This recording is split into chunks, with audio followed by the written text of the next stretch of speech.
আমি বলেছি যে নির্বাচনটা কে করবে, কে করবে নির্বাচন।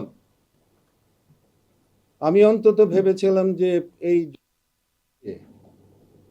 আর কিছু না হোক, সড়কের মৃত্যু কমবে, সড়ক দুর্ঘটনা কমবে, মানুষ প্রতিবাদী হবে। আমি দেখি নাই এই ব্যাপারে খুব একটা সোচ্চার হওয়ার জন্য। তো যাই হোক,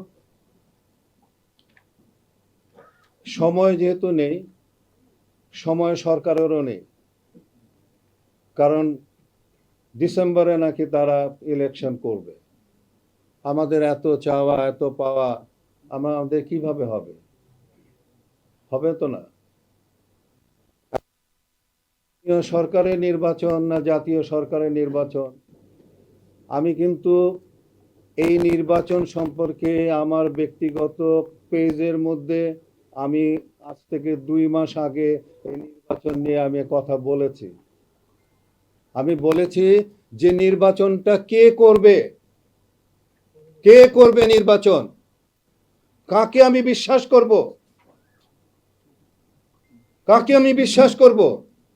এই 54 বছরে যাদেরকে আমি বিশ্বাস করে 32 বছর ধরে একটা আন্দোলন করে আমি যা সমাপ্তি করতে পারি নাই, কাকে বিশ্বাস করব? আপনারা তো বড় বড় কথা বলে যাচ্ছেন, বড় বড় থিওরি দিয়ে যাচ্ছেন, করবেটা কে? সংস্কার কে করবে? সংস্কার কার মধ্যে আসা দরকার ছিল? সবচেয়ে যারা রাজনীতি করছেন, যারা রাজনীতিবিদ, তাদের মধ্যে কি কোনো পরিবর্তন আসছে? তো তারাই তো ইলেকশন করবে। নতুন পার্টি যারা হচ্ছে, তাদের মধ্যে কি আমি কোনো পরিবর্তন আমি দেখেছি? আমি তো দেখিনি কোনো পরিবর্তন, আমি দেখছি না কিন্তু কোনো। এই যে লাও সেই কদু, তারাও তো শুনছি এরকম ভাবে চাঁদাবাজি হচ্ছে, অমুক হচ্ছে, তমুক হচ্ছে। রোজগারের ব্যবস্থা যে সিস্টেমে ছিল সেই সিস্টেমে চলতেছে। তা আমাদের এই চাওয়া এই পাওয়া আমাদের কিভাবে হবে? আমার যেটা মনে হয়, এই জুলাইয়ের বিপ্লবে এই যে আমার যে ছোট ছোট সন্তানরা যারা প্রশ্ন করছে কি হলো, সেই প্রশ্নর সূত্র ধরে আমাদেরকে আগাতে হবে।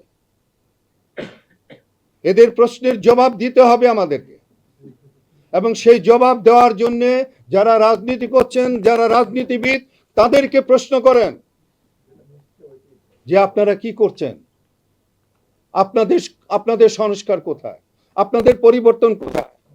আপনাদের পরিবর্তন যদি না হয়, তাহলে আমার এই যে জাতি, আমার এই যে ছোট ছোট বাচ্চারা যাদের প্রশ্ন, তাদের প্রশ্নই থেকে যাবে। তো আমি সময় আসলে নাই, আমি আরো বলার ইচ্ছা ছিল কিন্তু আমি আর বলতে চাই না। আমি শুধু এটুকুই বলতে চাই যে তাদের সুস্থ মস্তিষ্কের উদয় হোক, যারা রাজনীতি করবেন মানুষের জন্য, যারা করবেন, যার আমাদের বাচ্চাদের প্রশ্নের উত্তর যারা দেবেন, তারা রাজনীতি করুন। সেই মন মানসিকতা তাদের তৈরি করুন, না হলে কোনো কিছুতে হবে না। তারপরে আমি বলবো যে স্থানীয় সরকার নির্বাচনটি আগে হওয়া উচিত, এবং আগে হলে পরে অনেকটা উপকারী হবে। ধন্যবাদ সকলকে। ভাই আপনার সকলকে আমরা